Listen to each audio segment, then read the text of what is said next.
Bonjour tout le monde! Et oui, aujourd'hui c'est moi qui vous présente la vidéo parce que Julien travaille très dur sur l'écriture d'une prochaine vidéo. Et puis il a un montage à faire. Et il va entamer sa dernière année de cours, donc pour lui c'est un peu compliqué, faut qu'il se prépare tout ça, donc bon, faut le comprendre. Hey, salut tous les amis, c'est David Lamarche Pokémon. Et pour cette vidéo, je vais vous présenter Euterpe.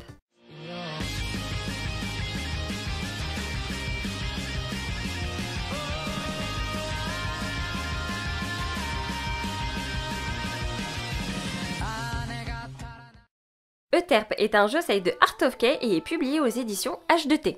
La série est en 2 tomes et pour l'instant un seul tome est disponible. Le maestro, pianiste réputé, s'est éteint.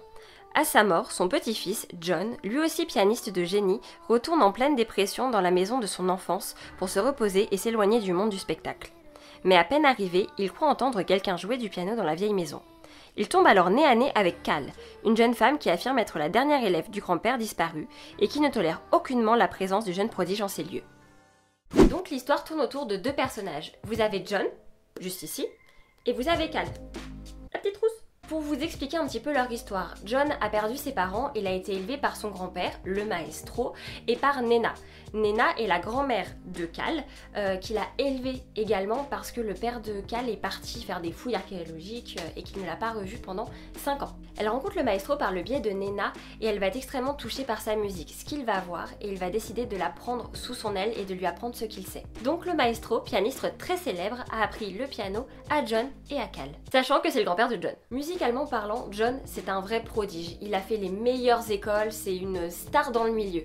Cal, elle, c'est plutôt comment dire, c'est l'instinctive. Elle n'a pas fait d'école, elle a appris avec le maestro et elle joue vraiment avec ses émotions. Alors que John, lui, c'est plus une machine, un robot. Il le dit lui-même dans le livre, il suit la partition, il suit ce qu'on lui dit. D'ailleurs, ce schéma-là me fait penser à Shigatsu wa Kimi no Uso. Je sais pas si vous connaissez, mais si vous connaissez pas, Julien a déjà fait une vidéo dessus.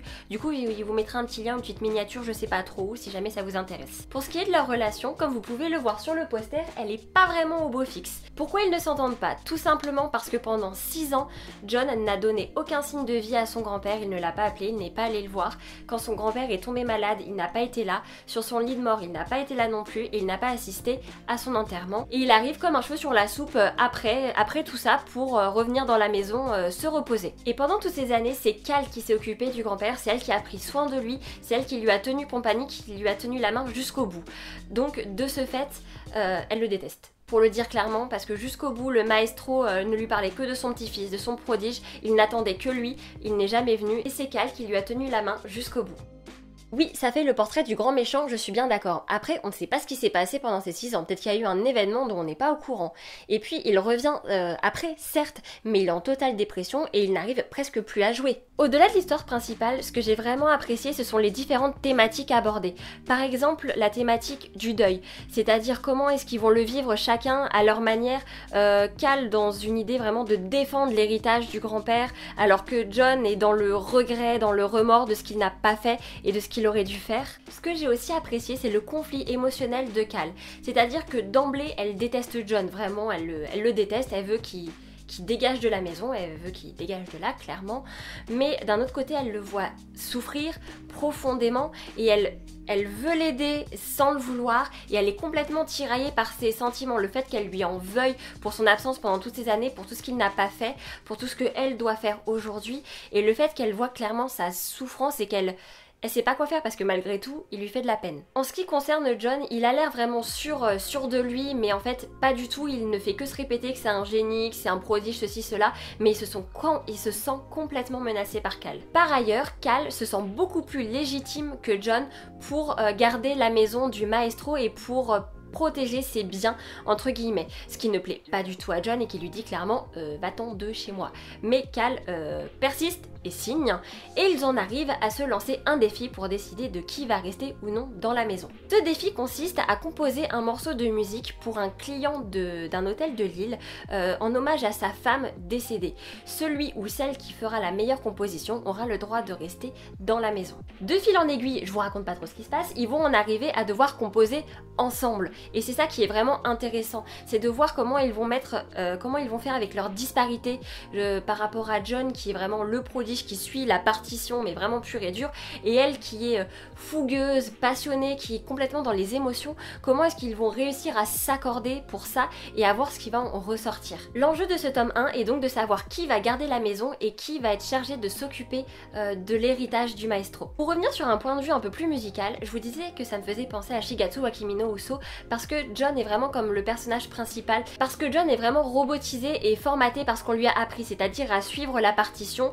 et à tout exécuter de manière parfaite. Quant à Cal, elle est complètement, comme je vous disais, fougueuse, c'est-à-dire qu'elle va lui dire mais ton staccato je m'en fous, elle va lui dire non mais pète un coup là, t'es tout crispé. Donc elle est vraiment elle dans le ressenti des émotions, elle est vraiment dans vivre la chose, dans vivre la musique, que lui pas du tout.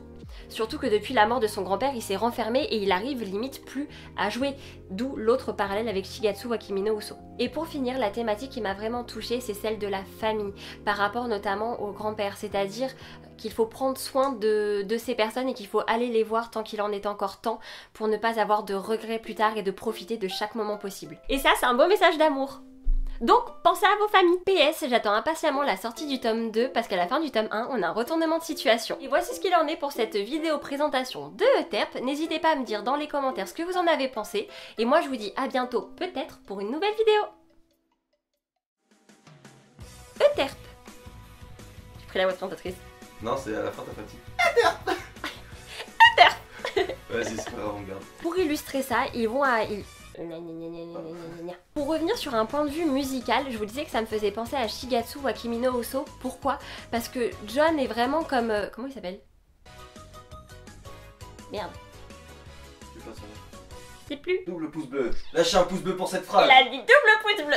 Double pouce bleu. PS, j'attends impatiemment la sortie du tome 2 parce qu'à la fin du tome 1, on a un retournement de situation. Pourquoi t'as fait ça? Oh, oui, c'est vrai. Oui. Oui, le tome 2, oui.